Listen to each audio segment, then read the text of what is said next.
Assalamualaikum warahmatullahi wabarakatuh. Sama kita hormati Pak Direktur, Ketua Sidang, Pak Dr. Yusno Abdullah Uta, MAG, Sekretaris Sidang, Ketua Prodi Pak Dr. Hashim, kemudian penguji Prof. Yasin dan Ibu Dr. Nenden, dan Ananda Muhammad Ali Akbar Ja'far. Akbar sudah menikah? Belum. Yang ibu mau tanya, apa yang kamu rasakan setelah kamu meneliti tentang marital rape ini?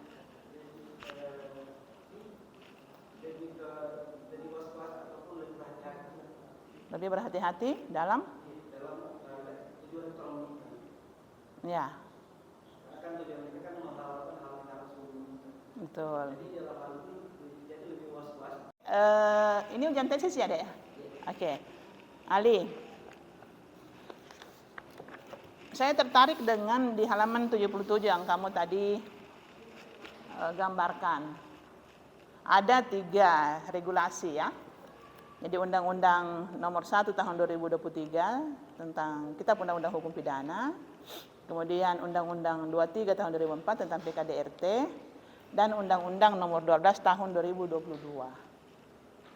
Nah, aspek hukum Islamnya kamu letakkan di mana? Karena Akbar itu menganalisis tinjauannya dari perspektif hukum Islam dan hukum positif.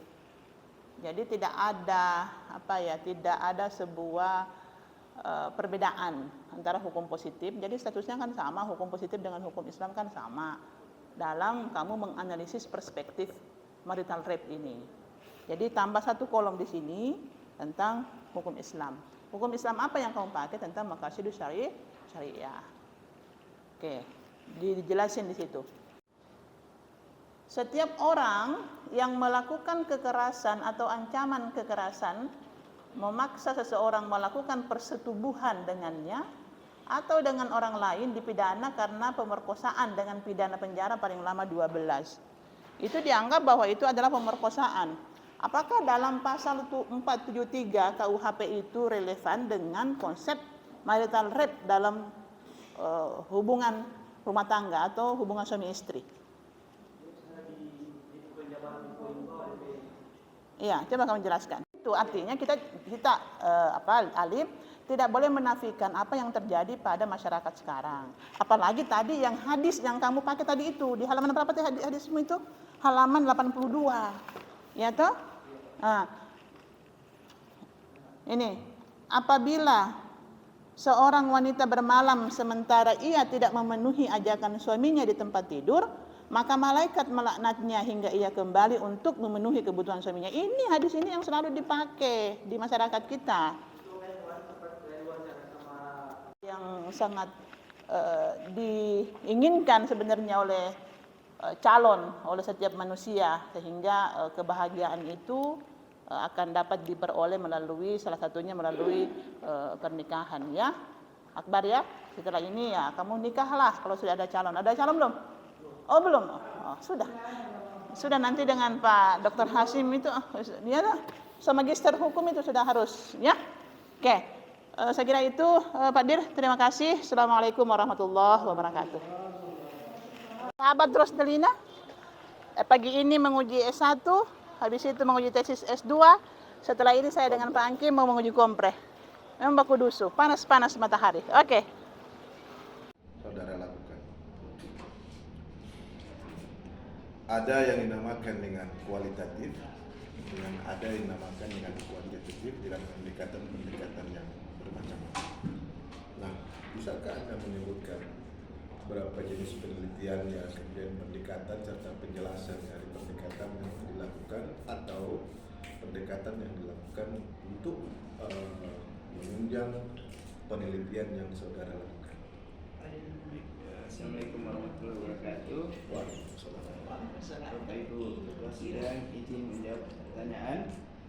Yang saya ketahui Pak, penelitian itu ada jenisnya ada 3, yaitu pertama kualitatif, di mana kualitatif itu lebih ke penelitian lapangan, sedangkan ada yang kedua yaitu penelitian kuantitatif, yang dimana lebih mengedepankan statistik atau angka, dan yang terakhir adalah mixed method atau gabungan antara keduanya.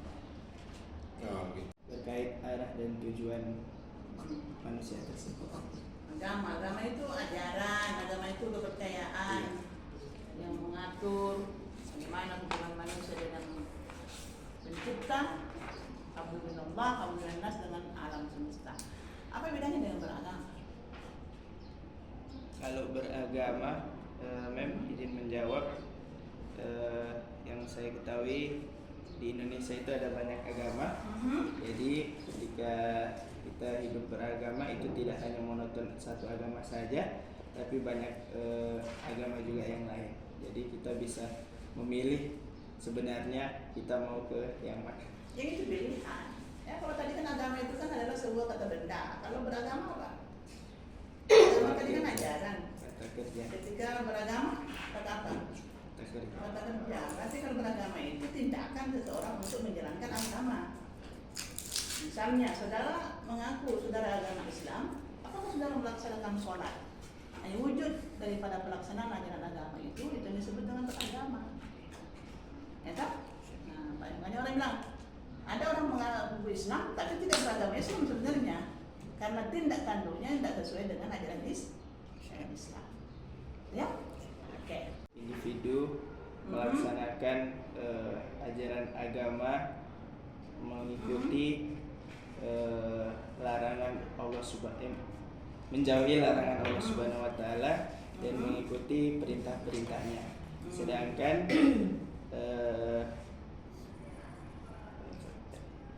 Islam iman. Kalau iman adalah keyakinan atau kepercayaan seseorang yang meliputi perkataan dan sikap individu tersebut. Sedangkan ihsan adalah perilaku kebaikan terhadap lingkungan sekitar, terlebih kepada sesama manusia, kemudian kepada alam dan makhluk hidup. Tapi orang melaksanakan puasa, orang melaksanakan sholat, zakat dan lain sebagainya itu imannya, yang keyakinan dalam diri, ya kan? Yang saya tadi yang bilang KTP-nya dia Islam, tapi dia tidak melaksanakan sholat, berarti dia tidak percaya untuk melaksanakan ajaran agama kita. Nah, ketika ihsan adalah implementasi tadi, menyembah Allah seakan-akan kita melihat Allah. Anta budallah ka'annaka tarak, fa in lam yakun tarak fa innahu yaraka. Kan begitu. Kita menyembah Allah atau kita beribadah, kita sholat seakan-akan Allah melihat kita. Tetapi kalau kita tidak yakin bahwa Allah melihat kita, berarti seakan-akan kita melihat Allah. Itulah yang disebut dalam Islam, ada yang disebut dengan konsep syariat, konsep tarikat, dan konsep ma'rifat. Kamu paham tak itu? Jadi makanya itu Islam itu begitu nak. Ada Islamnya, ada imannya, ada ihsannya. Jadi ketika kamu kan orang ekonomi saya kan kerja di mana sekarang? BSI kan? Di BSI. Di BSI. Nah, kalau di BSI sebenarnya, jadi apapun yang kamu lakukan, baik hablum minallah, hablum minannas, atau hubungan terhadap alam semesta, itu selalu mengatakan bahwa saya ini selalu dikontrol oleh Allah. Ada dua malaikat yang ada di kanan kiri saya gini. Jadi kita akan mawas diri, kita ada kontrolingnya untuk kita melakukan perbuatan maksiat. Itu yang disebut dengan tingkat ihsan, yang disebut dengan hakikat. Ya? Ya kan? Nah, tadi kita hubungkan dengan ajaran agama Islam bahwa melaksanakan rukun Islam, ya kan? Rukun Islam ada berapa? Rukun Islam ada 5. Apa itu pertama? Membaca 2 kalimat syahadat. Berapa syahadatnya? Asyhadu an la ilaha illallah wa asyhadu anna Muhammadar Rasulullah. Yang kedua? Salat 5 waktu. Mendirikan sholat. Yang ketiga? Kemudian puasa, Keempat? zakat, dan berhaji bila mampu. Berhaji bila mampu. Nah, semua itu dalam konteks Islam diatur. Orang mau sholat itu kan berapa rakaat? 17 rakaat ya. Nah, mungkin sholat maghrib mau ditambah jadi 4 rakaat. Itu secara fikihnya kan begitu. Subuh tidak mungkin mau tambah 4 rakaat, ya kan? Jadi isya, subuh, asar, maghrib dan lain sebagainya itu adalah sholat 5 waktu yang diperintahkan kepada Rasulullah kan? Judi, gitu kan? Ada orang puasa tapi dia masih berzina. Nah, itu tadi tidak sampai di situ pada tingkat ihsannya. Dia belum menemukan Tuhannya. kan? Itu kan orang mengatakan kan mau apa? Apa namanya mengetahui dirimu itu kamu akan mengetahui Tuhanmu. Man arafa rabbahu faqad man arafa nafsahu faqad arafa rabbahu. Barang siapa yang mengetahui dirinya, maka pasti dia akan mengetahui Tuhannya. Ya, kita ini hamba kan, bahwa kita wa ma khalaqtul jinna wal insa illa liya'budun. Tiada aku ciptakan manusia dan jin kecuali hanya untuk menyembah kepada Allah. Jadi posisi kita hanya sebagai hamba. Sebagai hamba, Islam itu diatur tak karena dia hamba. Jangan berlaku bahwa mengenal Tuhan. Begitu dah? Ya tahu? Nah, jangan berlaku mengenal Tuhan, dia hamba. Sebagai hamba kamu harus menyembah kepada Tuhanmu. Kamu di BSD kerja, kamu itu bawahan loh. Jangan kamu bertindak kamu seakan-akan kamu sebagai manajernya atau misalnya pimpinannya, direkturnya. Jadi dalam konteks ini kita harus pahami posisi kita di mana kita berada.